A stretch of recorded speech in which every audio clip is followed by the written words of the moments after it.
Komunitas Muslim dan Sikh Kanada galang dana untuk Palestina.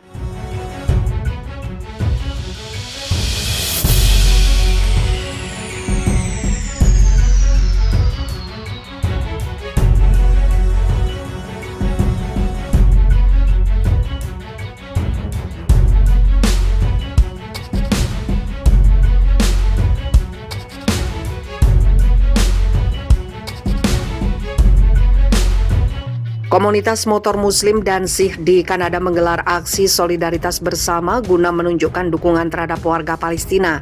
Islamic Relief Kanada, Muslim Raiders Club Vancouver, dan Sikh Motorcycle Club Kanada berkendaraan bersama melintasi barat Kanada selama 5 hari. Seperti dilansir yenisifak.com Sabtu 3 Juli, selama perjalanan itu mereka menggalang donasi yang akan disalurkan kepada warga Palestina. Mereka pun menyempatkan berhenti di pemakaman Muslim, masjid, dan Islamic Center di beberapa wilayah. Inisiatif ini muncul setelah Israel melancarkan serangan udara di jalur Gaza yang menewaskan sedikitnya 289 warga Palestina dan melukai ribuan lainnya. Palestina kemudian membalas serangan tersebut. Sebelumnya, pengadilan Israel untuk mengusir keluarga Palestina dari rumah mereka di lingkungan Sheikh Jarrah di Yerusalem Timur yang diduduki. Tepat pada Hari Kanada, konvoi pengendara sepeda motor membuat jalan memutar dan berhenti di Kambob Indian Residential School untuk memberikan penghormatan kepada anak-anak penduduk asli Kanada.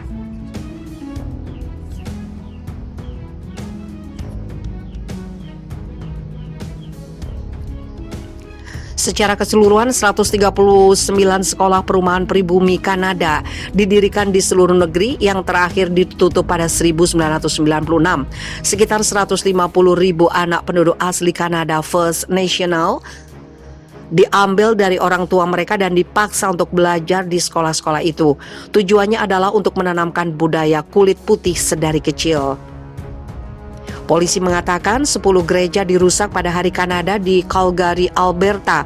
Pihak berwenang meyakini aksi tersebut sebagai bentuk kemarahan terhadap tragedi yang menimpa anak-anak penduduk asli Kanada.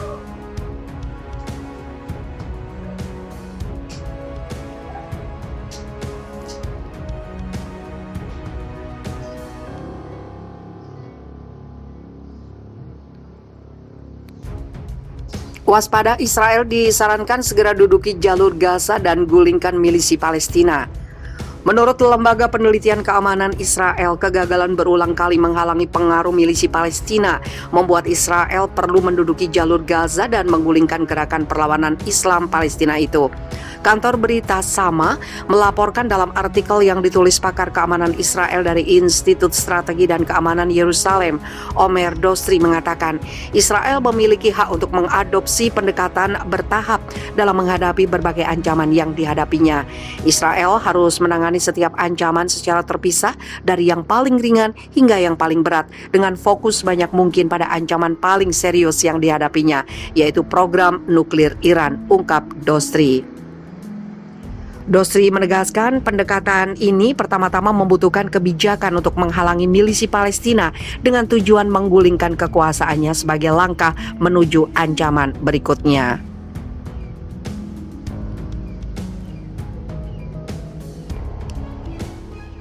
Dia berpendapat ancaman yang ditimbulkan oleh jalur Gaza adalah kepentingan sekunder dibandingkan dengan ancaman lain seperti front Lebanon dan Iran. Tetapi persenjataan milisi Palestina yang terus berlanjut dan kegagalan Israel mencegahnya selama tahun meningkatkan ancaman dari waktu ke waktu, dan itu dapat berkembang menjadi ancaman yang sama pentingnya dengan front Lebanon.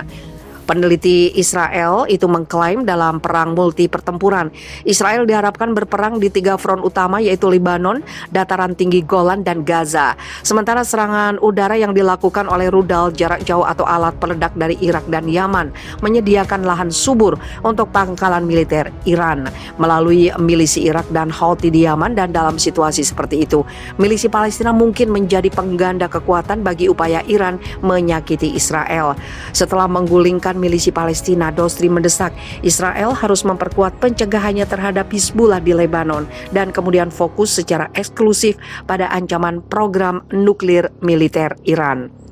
Untuk mengurangi ancaman terhadapnya, Dostri menjelaskan Israel pertama-tama harus melenyapkan milisi Palestina, karena dalam beberapa dekade terakhir, milisi Palestina telah menjadi kekuatan pemerintah penting yang bertanggung jawab atas jalur Gaza dan penduduknya, membuat rentan terhadap pencegahan karena ketakutannya untuk kehilangan kendali, papar dia. Dia berpendapat milisi Palestina masih berpegang teguh pada ideologi Islam radikal dan gerakan itu mengabaikan harga kerugian militer.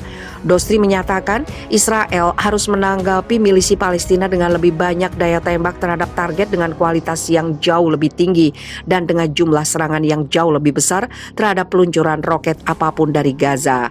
Dostri menegaskan Israel juga harus menerapkan kebijakan ini untuk pihak yang menerbangkan balon pembakar dan peluncur berpeledak atau mengirim aktivis untuk melakukan tindakan kekerasan di dekat pagar. Israel harus bergerak ke strategi yang lebih mencegah dengan mulai menerapkan strategi pertempuran antara perang-perang di Gaza, papar Dostri.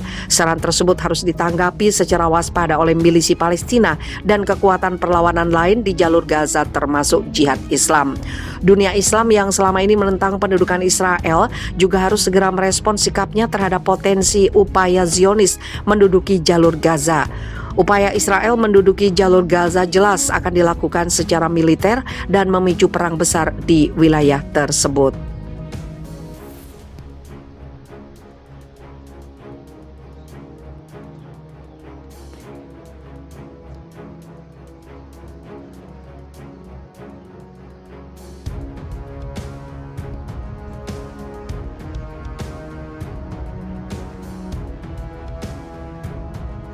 Kapal kargo Israel dihantam senjata tidak dikenal di Samudra Hindia.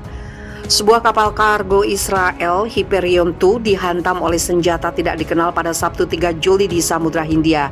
Hyperion 2 yang tidak mengibarkan bendera Israel itu hanya mengalami kerusakan kecil dan tidak ada korban dalam serangan tersebut, melansir New York Post. Pasukan pertahanan Israel mengatakan serangan itu mungkin telah diperintahkan oleh Iran, menurut sebuah laporan di harian Israel Haaretz. Insiden itu terjadi setelah kapal meninggalkan pelabuhan Jeddah di Arab Saudi dalam perjalanan ke Uni Emirat Arab. Zodiac Maritime Ltd, sebuah perusahaan manajemen kapal internasional yang berkantor pusat di London, dilaporkan memiliki kapal tersebut.